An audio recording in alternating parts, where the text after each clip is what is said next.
BIGME is quickly making a name for themselves with 10 new devices in their lineup, more than any manufacturer has ever released at one time. Today's feature, the Carve Color, is not only the latest release by BIGME and of 2022, but it's the absolute most recent color e-ink product, having not seen anything color related for the past 10 months, aside from other BIGME models. So needless to say, this is a fairly important release at a very crucial time in Color e-ink's timeline.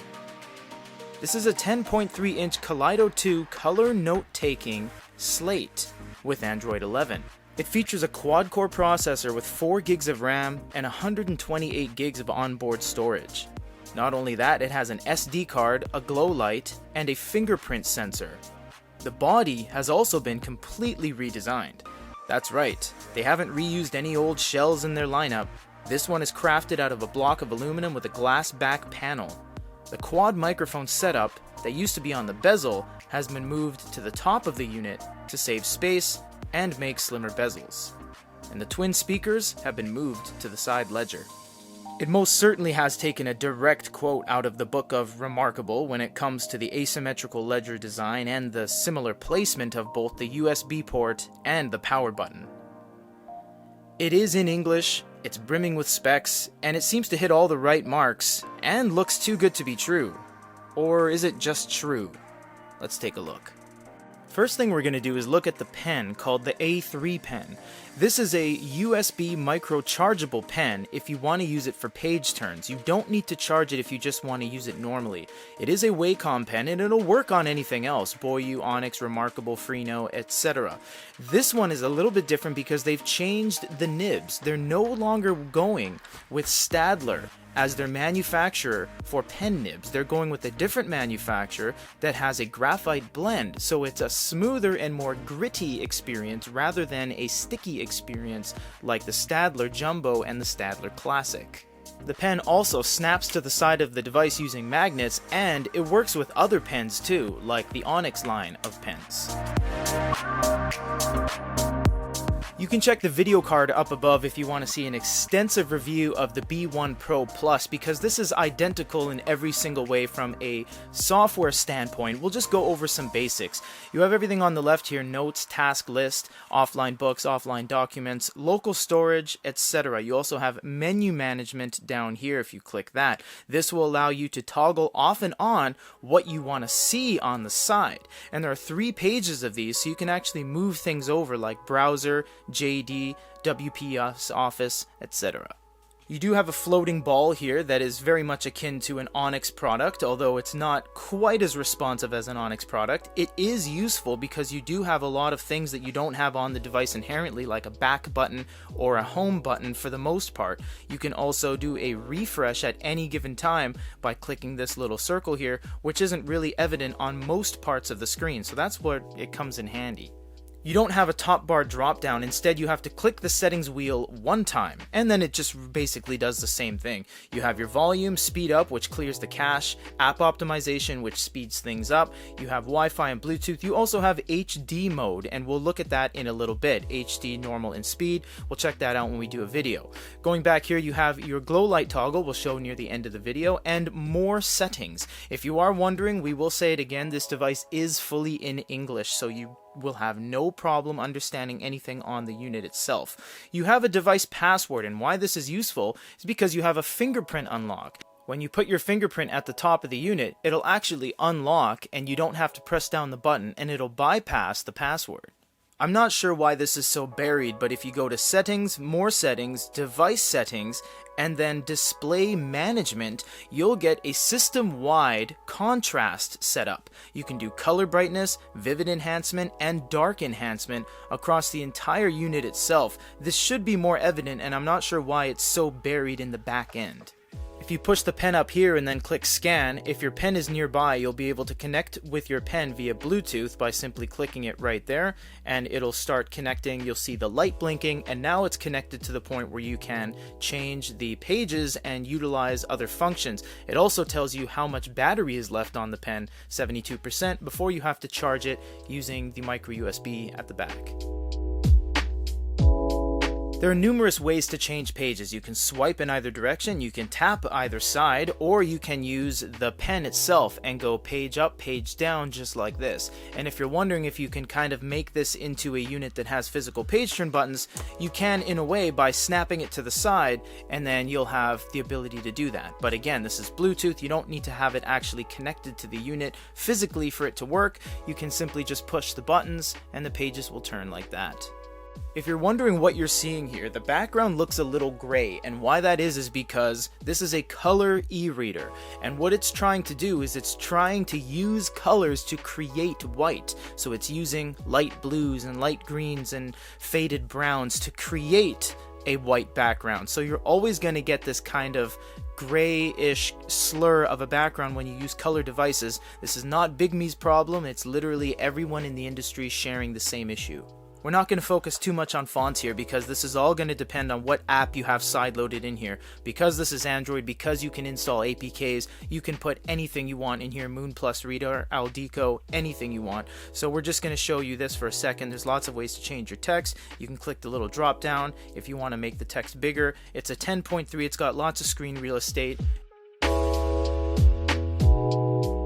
Even if you're on a PDF, the Smart Pen works basically device wide. Anytime you can change a page, you'll be able to change a page using the pen. You can also start writing right away on the unit, and you can start erasing as well. PDFs really pop, and although there is some staining, you can change that with the different modes, or you can trigger a refresh by just pushing a refresh on the floating ball there, and there will be some other settings at the top if you're in the right app. For example, this one has a refresh up top with a color palette, but if you're using something else like Adobe PDF, maybe it won't have it. You do have some settings down below here. You have reflow. I would advise against reflow on most large PDFs. It takes a very long time on almost any device, and usually it doesn't look that great, but page turns are very quick, very snappy, colors are vibrant. Manga looks really nice on this. The matte overall screen protector on the top kind of diffuses a lot of the reflectivity, so it does look very paper-like, although it is a little bit on the large side, as most traditional manga is 7 to 8 inches in Japan at least, but it definitely does look really nice. And you do have all your modes as well, so you can really change it if it starts to get too stainy. One of the drawbacks with this unit is that you only get 3 pens, pen, pencil, and brush. There's an overall lack of available pens on the palette. Conversely, you get 16 colors, which is a staggering amount of colors for any device, especially because they're this vibrant and it's this versatile. You even get orange, which a lot of manufacturers seem to have trouble to produce. Geometric shapes are available as well, like line, rectangle, circle, and even triangles. All you have to do is click on an individual selection. You can then move it around anywhere on the screen, change the dimensions, plomp it right down there, and away you go.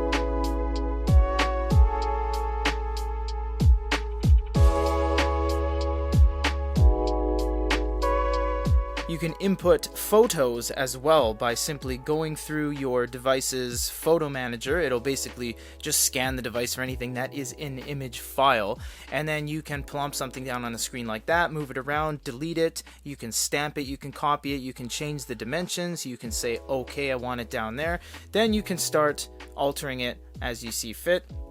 This is great if you're drafting, someone sent you some blueprints of something and you say you want to add a door, so you add a door right there, and then you go ahead and export everything or share it back to your friend that sent it to you in the first place via a single page PNG or the entire thing in a PDF. Erasing is very versatile as well. You can use the Smart Pen and you can select a specific range, or you can go over here, click on the eraser twice, and you can do track erase, in which case it's going to be able to track exactly where you want to erase, or you can go here finally and click all and it'll swipe everything away. You have 23 templates that can be put anytime. You don't have to start a new notebook every single time. You have plans, meeting, lattice, calendar, music score, absolutely everything you're going to want, even calligraphy with this very strange circular layout. I've never seen that before. You have music score, which is really useful because a lot of device manufacturers are incorporating more and more music into their devices. Like so. The Glowlight is very nice as well. You can align them, which means if you move one down, they'll both go down in synchronized fashion, or you can stagger them, in which case you can make it warmer, more orange, or more cool at your own command. They do have an app store, but there's only about 30 apps and they're all in Chinese, so you will have to rely on plugging this into your computer, side loading apps in, which you can do by simply dragging and dropping over APK files and installing them from your local storage. They also give you this very nice brown leather case in which it just snaps into the side like that, and it's a dual fold. You close it up and it is a very premium feel. You also get a BIGME embossed logo at the bottom, and your ports are still open to have your USB and your fingerprint unlock up top.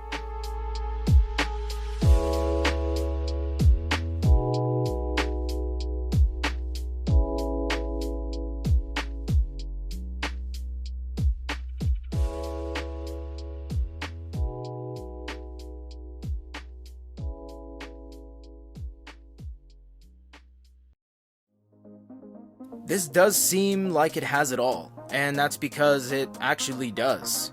From a consumer electronic product standpoint, it has absolutely everything with no drawback.